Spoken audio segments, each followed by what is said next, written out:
Christian education has always been my passion in the church in terms of helping us grow in our faith, and we feel like one of the ways, certainly as United Methodists, that service, growing in our service, is a way to understand more closely what Christ is calling us to be. So these forums have been a hope that we would have people come and speak about issues, speak about opportunities, and speak about the faith journeys they're on. So today we have with us Reverend Rick Ormsby. Some of you know Rick from the fact that he was our district superintendent for a number of years. And he is now living in Pine Island, but he hasn't retired from this aspect that he's very, very involved in Operation Classroom, which is part of our conference's extension of mission in various places. And today we're going to hear about a woman who came to get further education in the United States from Sierra Leone, and then served some churches in the United States, and then went back and has done a phenomenal job in developing a school and services to people in Sierra Leone. So I welcome you, Rick. I'm so happy you could be with us, and we want to hear all about the walk. Okay. Thank you.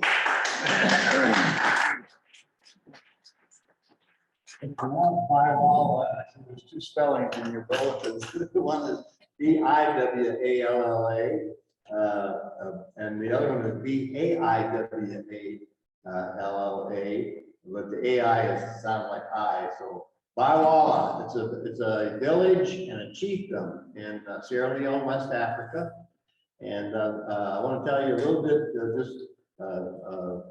my connection with you and with the United Methodist Church and Baiwala a little bit. And then I'm going to ask Kirkland to show us the video where Judith Bonnie will introduce herself. It's an amazing woman. But I thank you for the opportunity to tell the story. And so my story is I'm a United Methodist pastor. I served churches in Massachusetts and New Hampshire back in the 60s and 70s. And I came to Minnesota in 1979. The longest I lived in one house in my whole life was in Dexter, Minnesota. And the parsonage there, 8 years in one house for me was something else. I moved 4 times in the last 5 years. And but anyway, I move around a lot. I don't know what the reasons are for that. But pastor Pine Island from 1987 to 1994, and district superintendent from 1994 to 2001. And I was telling my friend Jeremy Ryan back there, he's from the Pine Island Church, that when I was district superintendent, we had 75 churches in the Southeast District, but Christ United Methodist Church made up 10% of our population. And I served smaller churches. I was overwhelmed by Christ Church, but we made out pretty well in those years.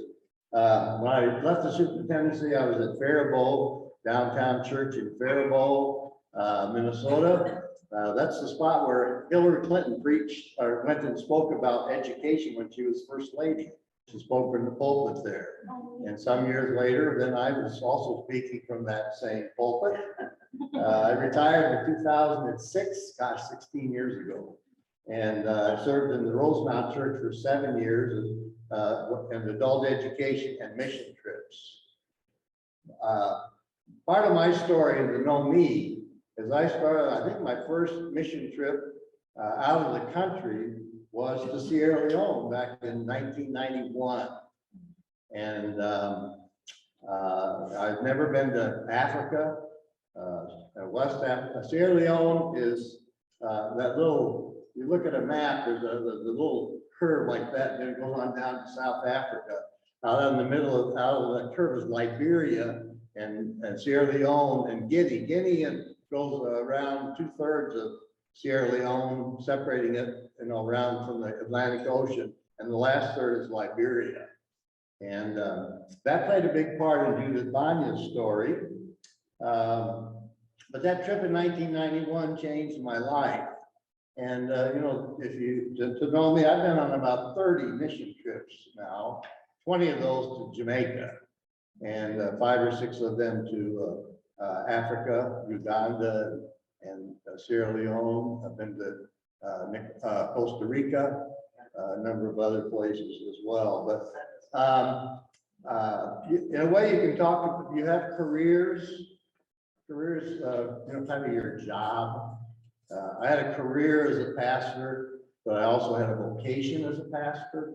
It's a lifetime kind of commitment, a deeper kind of commitment than a career. And I'd say somehow going to Sierra Leone in 1991 had a lot to do with making missions a kind of a vocation for me. And all these mission trips, we worked on schools. And so I think my vocation in life has been for a long time, and it will be as long as I have life, to serve and enable the third world, the people in the third world, and through education. Education in the third world, I call my vocation. So that's a bit about who I am. I met Judith Banya as a superintendent. She came in 1991, escaping the bishop from the country, asked her to leave the country and she came to the United States. She came in 1995, and she had a daughter living in the United States, up in Minneapolis. She ended up at Simpson United Methodist Church, downtown Minneapolis, or in Minneapolis. And Clay Oglesby, who followed me later on, a couple of superintendents later, Clay was pastor at Simpson. And I used to get his newsletters, and I was always impressed with his things that he wrote. And Judith Banya showed up at his church, and he kind of adopted her, and she had a college education, but she hadn't been to seminary yet. And he got her started and asked for donations, and my wife and I became a donor to her seminary education at St. John's Seminary, St. Paul Seminary, and Lutheran Seminary in St. Paul. And we supported her there. And then when I was superintendent, the bishop in Sierra Leone asked our bishop, John Hopkins at the time, to ordain her and see if she could have an appointment. Well, she ended up in Alden, Minnesota. Only black face in the county, I think. But she became the darling not only of the church, but of the whole town.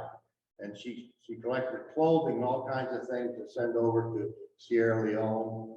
And she served there and at Wells Church as the youth minister at Wells, Minnesota. She served the second appointment at Wheelock Parkway, congregation that has since gone out of existence, but Wheelock Parkway in St. Paul. She served churches in Oklahoma and in North Carolina. And anyway, I want her to introduce herself. So if we could run that, Kirkland, Judith Banya, it's about 11 minutes. She did this at Road Mountain United Methodist Church, which has been one of her big supporters, by Walla's big supporters. And this was at that church. I'm going to invite the Reverend Judith Banya up. How about a round of applause for Judith? Judith is doing some great work across the ocean. We're fortunate enough to provide some funds to help that, and she's going to tell you a little bit about her work. I think Tom's going to work this slideshow for her. Perfect. Take it away, Judith. Good morning. Good morning.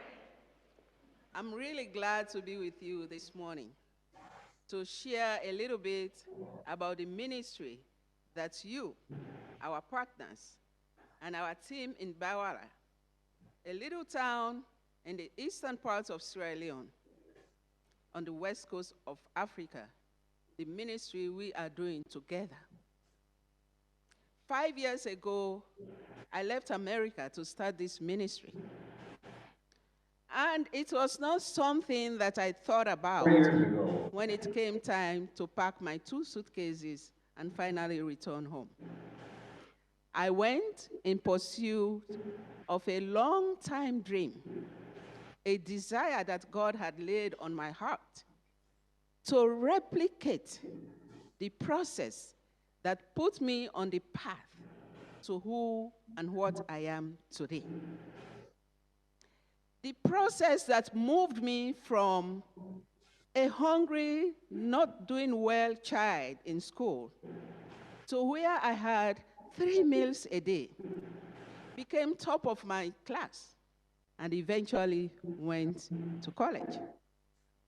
I used to be so hungry that I would just slump on my desk in school, and sometimes not even able to get out of bed in the morning if I had gone for 2 days or so without anything substantial to eat. I'm talking about a process that moved me from sharing bed with other kids to where I had my own bed, sleeping in a clean environment. They call it a dormitory. A process where I was cared for.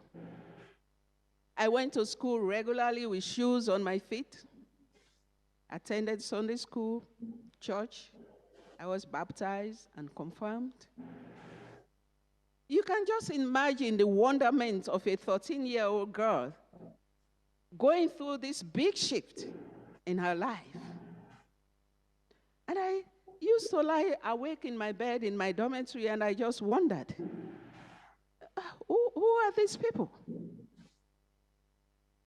Missionaries, mainly from England and America, leaving the comforts of their first world homes, their friends and their families, and happen to come to our corner of the world. In that mission boarding school, there were about 200 of us girls. They fed us, gave us education, cared for us when we were sick, and led us to know Jesus Christ. And I would just lie in my bed and wondered about, they were so dedicated. Why are they so committed to raising us? And as time went on, I started to answer my own questions. Some awareness started coming to me. It was like a light bulb went on in my mind. And I said to myself, they must be doing this because of that God they teach us about at Sunday school and at church. From that time on, it became a desire for me to know this God and to serve this God too. And so one night, and many nights after that, I spoke to God and I said, God, please help me so that one day I too will be to other people all that these missionaries have been to me. I will take hunger away from somebody. I will help somebody to have an education. I will reach out and care for somebody who needs my care. And I will lead people to know God through Jesus Christ. So at the age of 13, I already had this dream. But as time went on, it became more than a dream, more like something that God had laid on my heart to do. It's been a long time since then. But through the ups and downs of my life's journey, I never gave up on this dream. I kept it alive. Finally, things worked out for me to return to Baiwala, my hometown. I didn't have the kind of support I have now.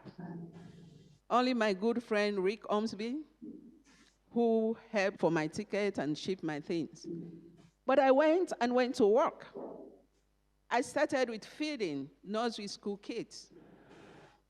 The very day after the first day that we took food to the nursery school, the number of children doubled.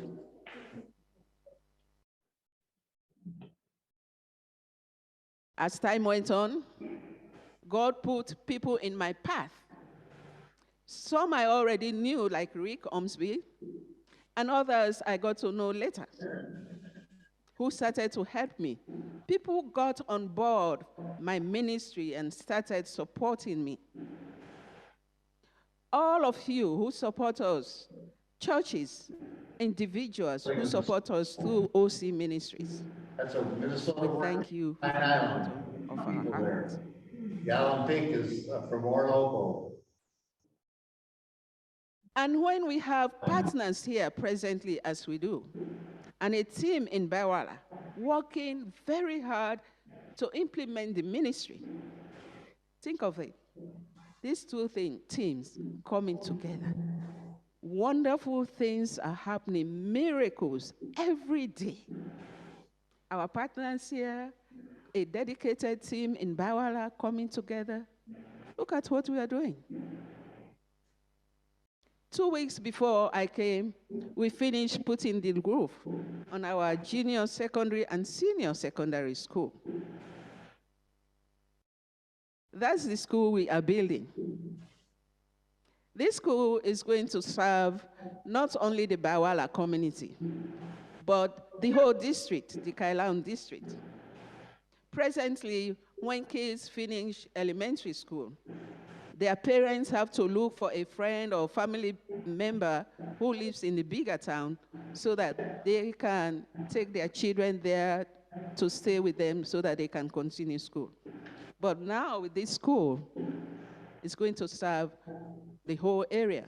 I'm even expecting that children will come from across the border in Liberia, because when I was in the mission boarding school, there were girls from Liberia also. Over there, you go to where the good schools are. You're not waiting for one to come to your neighborhood. And it's even going to be a government exam center, because right now, the kids have to get up very early in the morning, ride bikes or whatever transportation to go to the government exam center for their exams. And it's not even as big as our school. And we are hoping that we will have dormitories and teachers' quarters so that it is exactly like the school where I was saved at. And we will be saving many more lives for Jesus Christ. A big part of our ministry is school feeding. There are 2 elementary schools in Bawala and a nursery school.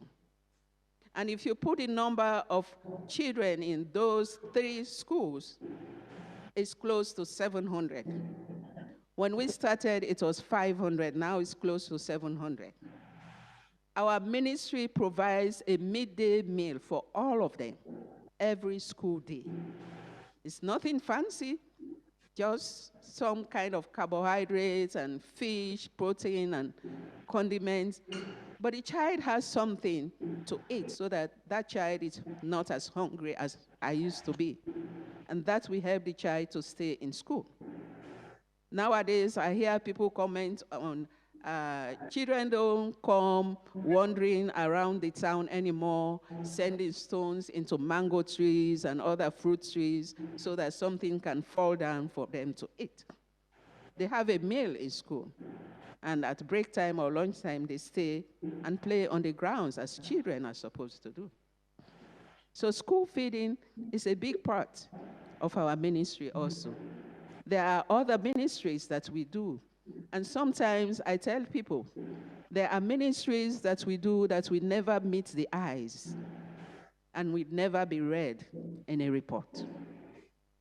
It's a wonderful, wonderful time for me to have the privilege of being over there, and with your help, we are doing all of this. I know that we got donation from the well. Now we have solar energy on the mission house. So we have light 24 hours. We don't use the plugs on the wall after sundown, but we have light. And we can run a small fridge too. This, I like to say, is the best time of my life. People say, how can you turn your back on America to come here? I was living in this wonderful, beautiful country, but all I could think about was, where would the school be? where will the dormitories would be, the kitchen and all those things. So I thank you on behalf of my people, and we look forward to continued partnership with you. Thank you very much.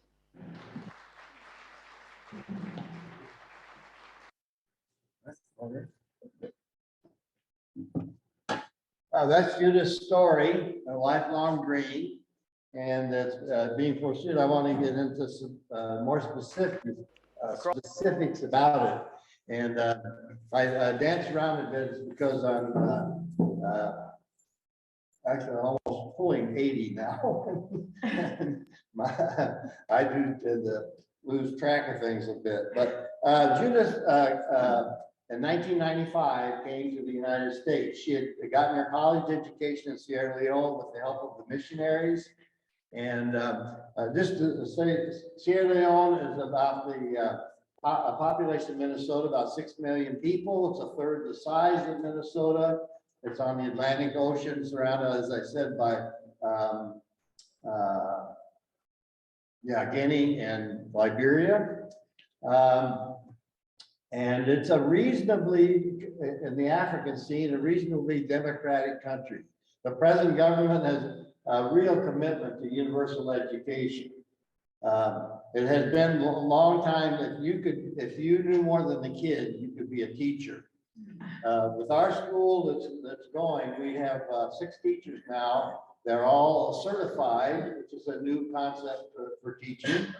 And they get $200 a month. We have individual families, a lot of individual families around Rochester and Pine Island could support a teacher all by themselves for a whole year. That'd be, my math, $2,400 a year.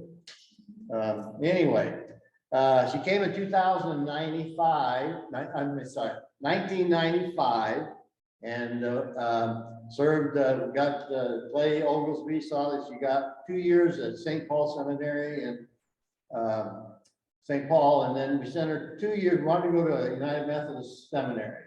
So she went to Northwestern University. We have Garrett Evangelical Theological Seminary. She finished her 2 years there. And when she got done there, Bishop requested that our bishop ordain her as an initial stage of a full elder, and then assign her to a church. And she ended up, as I said, in Alden, and then moved around from there.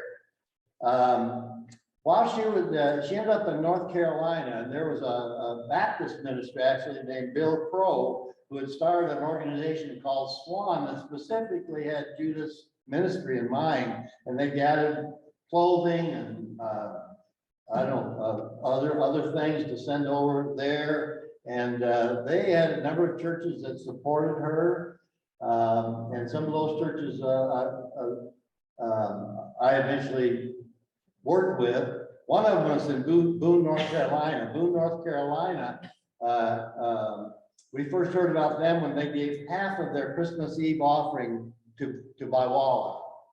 That meant a check of $10,000. They announced this year, or let us know that they were done supporting Judith because they'd reached $25,000 in the last seven or 8 years. And that is, they have a policy in their church, $25,000 to any one mission project, and they're done.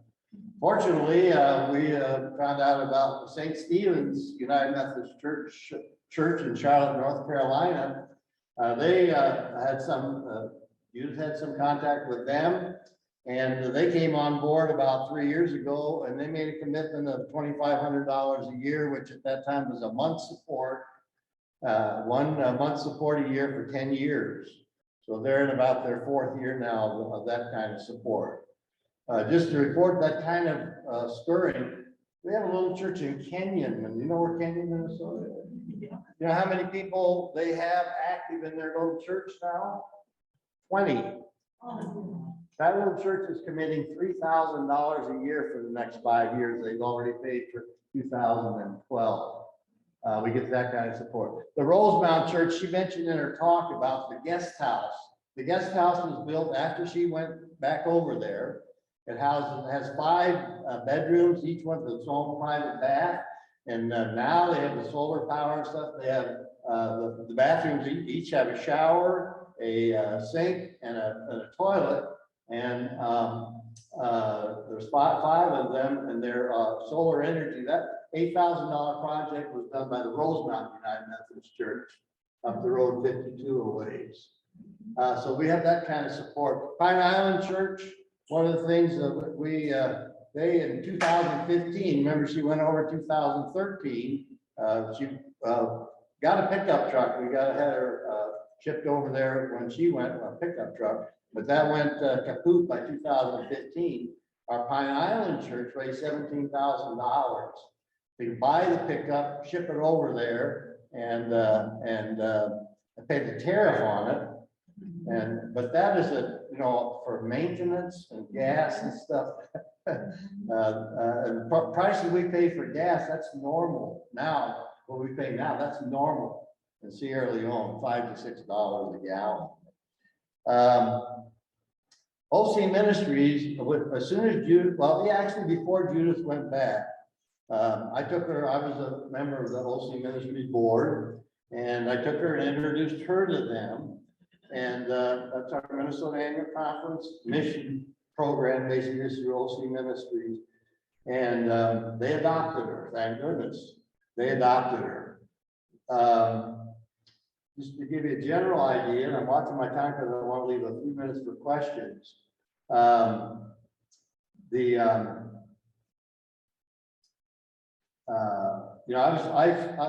Judith went back. The reason she mentions me is that this Swan group and this Bill Crow that was in North Carolina handed me over everything. These are the churches that support Rosemount. I was working there at the time. They did some support. Some other churches. There was a church in Oklahoma that was strongly supportive. Anyway, he turned the books over, everything over to me, and so I took it at that point. So I introduced Judith to the OC Ministries team, and they adopted her and have been there. That project is the biggest mission project in the history of our conference. We have raised through our, not through, the bit of fundraising I've done and some other things, over $500,000 for this project. The big part of that, about half of it, $250,000, was a donor, not even the United Methodists, but an African-American retiree who likes to remain anonymous, retired from General Mills up in Minneapolis, heard about what we were doing with schools in Africa, and he's been providing money for at one point 7 schools. He just builds buildings, and it's up then that local people have to do their school. But he had donated the money for 7 buildings. The 8th building he picked was, we picked for him, OC Ministries did, was the high school, junior high and high school at Walla. And he donated over $250,000 for that. Now the workers, 25 workers worked on that, were hired to work on that for almost 2 years. The workers got paid $2 a day. And I know they tried, but and these workers were glad to get. That's the situation in Sierra Leone. The poorest continent in the world is what? Africa. The poorest country in Africa, it's a battle between Benin. I can't even tell you what Benin is, in southern Africa somewhere, and Sierra Leone. And when you go to Sierra Leone, you've got cities, and the nearest big city where you would go to get lots of food and supplies and things like that is over 2 hours away from Baiwala. You get out in the countryside, that's the poorest part of the poorest, one of the poorest countries and the poorest continent. If you want to help the poor, we talked about this morning at church, if you help with this project, you're helping among the poorest people on planet Earth. Bawala, Sierra Leone. Judith went over, and like she said, one of the first things she established was the food program, was feeding 700 children. Now with the other costs of the school and the teachers and all of that business, she's feeding just the 300 students that are now in our school. When I took teams over in 2017 and 2018, I had 9 on the first team, and a friend of mine, a fellow clergy, we're in seminary together from North Andover, Massachusetts. He went over, the 2 of us went on the second team. We debated whether we should go. I had 8 people originally going to go. Long story about that, but we ended up, 2 of us went. And was it worth the trip? Yes, it was. Jeff and his church have been giving a month's support every year since 2018 when he went on the trip. She established 3 churches very quickly in the food program. The mission house was built, some of it was money from that monthly income. I told you about the 5 housing units. There's also a small living room, a kitchen, and a front and a back porch. That guest house recently, I think, has become the house for the teachers, the housing for the some of the 6 teachers. Bawala is a village of 3,000 people. There's not a lot of apartment buildings there. So that gives you a picture of that. The mission house was built in 2015. The Rosemount Church provided solar power. They had a gasoline power before that. Huntersville United Methodist Church in North Carolina sent money to build a bakery for the feeding program. We sent several orders, several loads of food from Feed My Starving Children here in Minnesota. Actually, you may have hosted this church at one point, have you? That food has been a part of the feeding program. I just want to say, I mentioned that Pine Island sent this pickup truck over there. That was to haul food and to haul people, like to go to general conference, their annual conference, move adults, move children, move food and stuff like that. They found an unintended consequence. That ambulance was the only vehicle in town besides motorcycles and the pastor's car. That became the area ambulance. And the estimate is now by now about 15 people are alive today that wouldn't be alive if it wasn't for that ambulance. The second trip when Jeff Press and I went over there, while we were there, the local imam, I haven't mentioned this, but it's very important to understand. Sierra Leone is about 2/3 Muslim and one third Christian. The Christians tend to be in the big cities, have better education, higher incomes, and so forth. Out and around Bawala, 95% of the people are Muslims. She was a little Muslim girl when she started school, and she was converted and became a Christian. But the local imam came to thank Judith for saving his wife. I think he was probably in his late 30s, early 40s. His wife had got an appendicitis, and it took 2 or 3 hours to get her to the hospital in near Kenema, which is the nearest big city where there's a hospital. But they saved her life, and she would probably died if it hadn't been for this ambulance. Pine Island United Methodist Church provided. So, once we got to the local chieftain, who's of course a Muslim, gave 10 acres of land for the school to be built. And most of the work clearing the land, when we were there, we had women's groups from the Muslim mosque come and do volunteer work. Most of the workers on it were Muslims. But the relationship in Sierra Leone, they're kind of a model in the United Nations of Christian-Muslim relations, what it ought to be. A lot of intermarriage and so forth. There's actually 2 mosques in this village of 10,000. but the imam wanted to thank us for that ambulance. 10 acres for the school. Once the school is built, and it's kind of a community center for the whole village. Village of Biwala is 3,000. There's about 15 villages in the Biwala chiefdom. The chief lives in Biwala. About 10,000 people in those 15 villages. There's villages, one way is Bomaru. That's where from Liberia, they came in and took over that control of that area for about 10 years. And they came from through Bomaru, and the next village was Biwala. Bomaru has about 1,000 people, and another town nearby, 5 miles the other direction, is Dudu, interesting name. And they have about 1,000 people. Those are the 3 congregations that Judas has established. There's 2 villages that have asked for weekly services as well. But that gives you an idea of what's been happening. Our conference, OC Ministries, we had a person on the OC Ministry team that died and left some money, and we sent $8,000 over in 2021. And in that year, they built a large building with two rooms. One room is a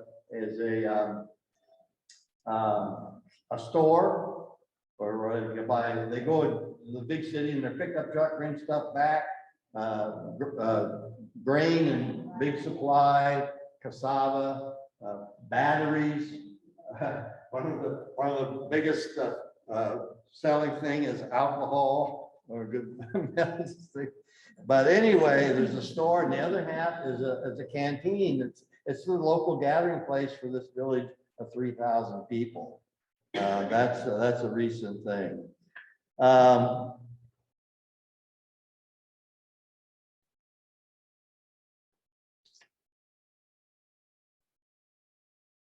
That's most. I got some notes on it because I didn't want to leave too much out. That gives you an idea. Oh, when the school was built, the donor, Judith's dream was a girls' school.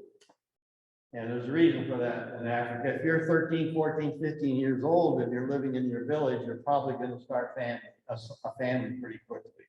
So that Judith was pulled out in a dormitory, and that is part of her dream. But the donor insisted that it be co-ed. Judith easily gave in on that. So, our school with 300 students this year is just imagine 300 students. That's a lot of kids and families, mostly all Muslim, but potentially, I mean, they worship as Christians in the school, and everybody knows it. Well, that's a general picture. So let me. Any questions about what's there? I mean, I could say a lot about the streams of income that they have. The main one that has been through Minnesota Annual Conference and OC Ministries. There's government funding now for some of the school. There's Ann Carlson has been a professor at the University of Minnesota School of Education. She's advising and trying to develop a whole idea of a school board, a farm board for the farm. We've got a big job ahead, how to run a store and a canteen, and where to find the people that can do that is a big, big challenge. But those are the main streams. Family donations are very minimal. So let's open up for questions. Yes. Is the school kindergarten through 13th? You know, they wanted for junior and senior high, but the element, when they started junior high, the level was so poor that they've now decided they've got to start like some of the younger grades, so that they have enough education and far enough along that when they get to junior high school, they can do junior high school stuff. So actually, they did not intend, they wanted to be a junior and senior high, because they have schools around there for the younger children, but they're not getting the job done. And so that's. How many teachers? Well, right now they have 300 students, and they average about 50 students per teacher. As far as I know, they have 6 teachers and a principal. The principal gets $300 a month. Other There questions? was just a slide up there about their library, and it said they get their books from Books for Africa. We got one good load from Books for Africa. I think they have Books for Africa, I think, those headquarters in the Twin Cities. Yes, they do. Matter of fact, I was in the Rotary Club and when I was at Faribault and president, and I led a project, by the way, or a mission project for them when I was there. That was in Sierra Leone, another part of where Bawala is. But yeah, we got Books for Africa through that program, and it's in St. Paul. Their office is in St. Paul. Any other questions? What can you guys do? When Judith went back, because I said, I don't know if I already got that said. I told her that she went back, she wanted to go, she's wrestling with herself, and I had the Swan books, and we had some supporters. And I said, Judith, if you go back, I'll see, I didn't use the word promise, because I don't want promising around. I see she got $2,000 a month in support. And we did that from 2013 to 2017. When they started building the school, we were getting a lot more support from different churches and individuals.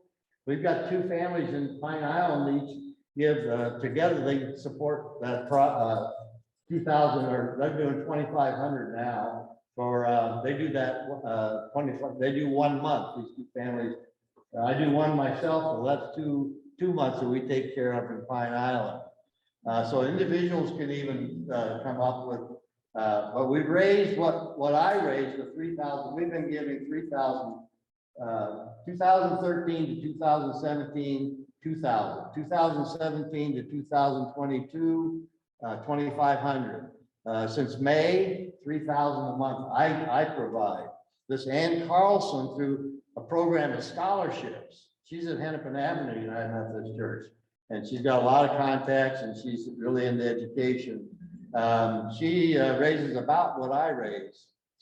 I mean, if you got 300 children and you ask $250 a kid for a year, I think if the math is right, we worked out it's like $75,000 that she's raising through that program. Yes. To do another month. And by the way, Fourth Avenue Church in Faribault, the first 3 years, they gave $1,000 a year when the students was just getting started. I'm trying to work with them to get back on board, so we'll see how that goes. So scholarships, monthly support, a church like this could do 2 months if you wanted to. That'd be $6,000 a year.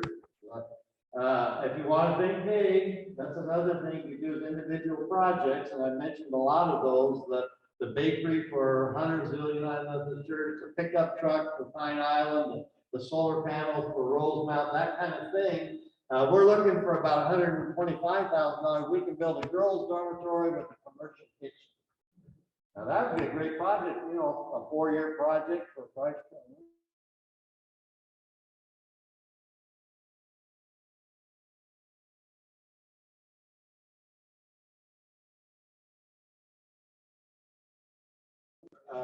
I'd be glad to come and meet again with a larger group like this, or certainly to work with the mission team, however that would work. Rick, thank you very much.